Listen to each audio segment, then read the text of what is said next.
पत्नीर जीवन में पति होई किए आसी थाए।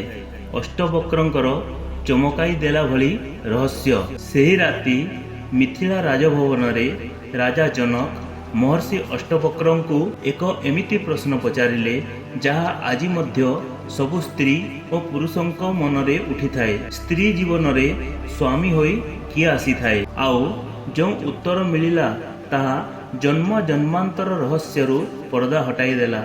नमस्कार दर्शक बंधु माने, आपण मानकु स्वागत करुची मो चैनल भल कथारे। आज आमे सुनिबा राजा जनक और अष्टवक्रंकर वैदिव्य संवाद, जहा कही थाए पति पत्नींकर एही संबंध केवल एही जन्मर नुहे बरं आत्मार अनंत यात्रार रहस्य। मिथिलार राजभवन शांत थिला। रात्रिर अंतिम प्रहर चालुथिला। चंद्रमार शीतल किरण महलर प्रांगण रे खेलुथिला। राजा जनक निज कक्षरे बसी गभीर चिंता करुथिले। तांको मनरे गोटिए प्रश्न बारंबार उंकी मारुथिला। से संसारर अनेक दंपति को देखिथिले। केउठी पति पत्नी भितरे अतुलनीय प्रेम, केउठी पति पत्नी भितरे संघर्ष और पीड़ा, आउ केउठी जने अन्य जनक पई प्राण त्याग करिवार भाव, आउ केउठी जने अन्य जनक चेहरा देखिबा पई कठिन लागुथिला। आग दिन जेतेबेले महर्षि सभारे पहुँचिले, राजा तांको स्वागत करी प्रणाम कले। विनम्रतार सहित कहिले, गुरुदेव, आज मो मनरे एमिति प्रश्न उठिछि जार उत्तर केवल आपणक पाखरे। अष्टवक्र हसी हसी कहिले, राजन, प्रश्न ही ज्ञानर द्वार। कुह, कौन जानिबाकु चाहुच? राजा जनक कहिले, गुरुदेव, पत्नी जीवन रे पति होई किए आसी थाए। एहा कौन केवल संजोग ना एहा पछरे किछि गभीर रहस्य रहिछि? अष्टवक्र किछि क्षण मौन रहिले। तांको आखि जेमिति आकाश को देखुथिला। तापरे से कहिले, राजन, ए संसार जेमिति देखा जाउछि ताठारु अधिक रहस्यमय अटे। जो व्यक्ति कौनसी स्त्री जीवन रे स्वामी होई आसी थाए, ताहा केवल ए जन्मर घटना नुहे, ता पछरे अनेक जन्मर यात्रा, कर्म एवं संस्कार कार्य करुथाए। जनक आश्चर्य सह पचारिले, कौन प्रत्येक पति पत्नींकर संपर्क पूर्व जन्मरु जोड़ा होइछि? अष्टवक्र कहिले, अधिकांश संबंध कर्मर सूत्र रे बंधा होइछंती। आत्मा कौनसी बिना कारणरु मिली न थाए। आत्मा कौनसी बिना कारणरु मिली न थाए। जेउपरि नदीर जल समुद्र पर्यंत पहुँची थाए, ठीक सेहीपरि कर्म आत्मा को अन्य जनक पाखक नहीं आसे। जनक कहिले, कौन प्रथमे स्त्री पूर्व जन्म रे अन्य कहा सहित संबंध रखिथिला? अष्टवक्र कहिले, हाँ, हे पारे।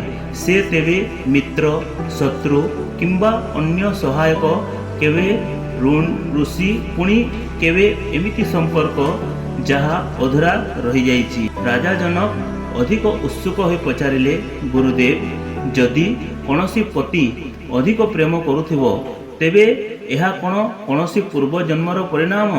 अष्टवक्र कहिले, हाँ राजन, जोठी प्रेम बिना स्वार्थरे होई थाए, सेठी अनेक जन्मर शुभ कर्म लुचि रही थाए।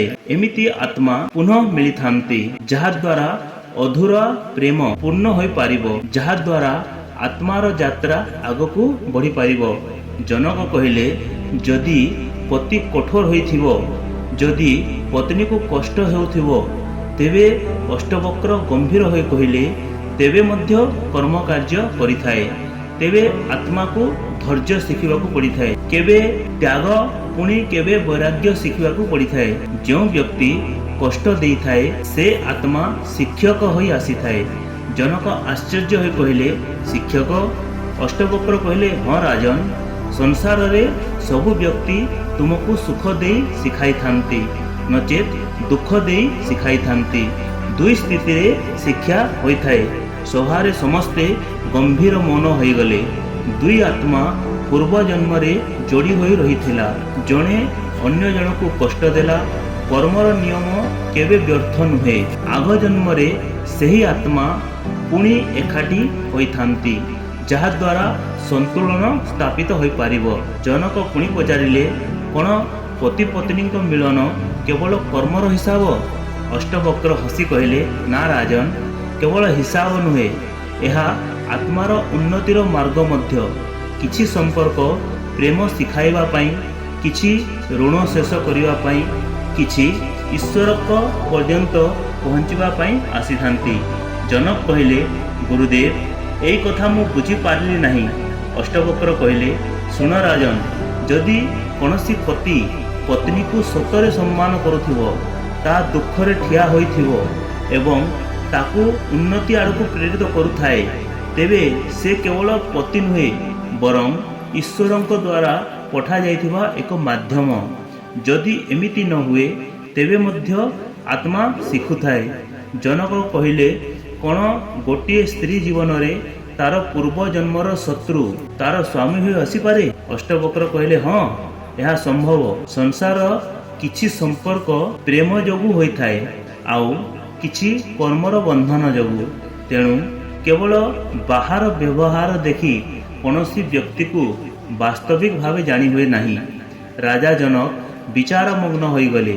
से कहले, गुरुदेव, जदि सब किछि कर्म द्वारा निर्दिष्ट, तेबे मनुष्यर स्वतंत्रता क्योंठी? अष्टवक्र उत्तर देले, कर्म तुमको परिस्थिति देइथाए, किंतु प्रतिक्रिया तुम हाथ में रही थाए, यह स्वतंत्रता। जनक कहले, पतिर आसीबा पूर्व जन्मर परिणाम, किंतु एही संपर्क को केमिति जीवा ताहा वर्तमान कर्म निर्धारित होइथाए। अष्टवक्र प्रसन्न होई कहले, तुमे सत्य को छुईगल राजन। पुणी राजा जनक कहले, एबे भी गोटे प्रश्न मो मनरे अछि, जदि आत्मा अमर और शरीर नश्वर, तेबे पति पत्नी को संबंध किपरि वास्तविक हैला? अष्टवक्र हसी कहले, यह तो सबुठु बड़ रहस्य। वास्तव रे किए पत्नी हुए ना पति, यह केवल शरीरर संबंध, आत्मा स्त्री नुहे कि पुरुष। राजा चमकी उठिले, तेबे संसार रे एमिति बंधन काहेकि तैयारी होइछि?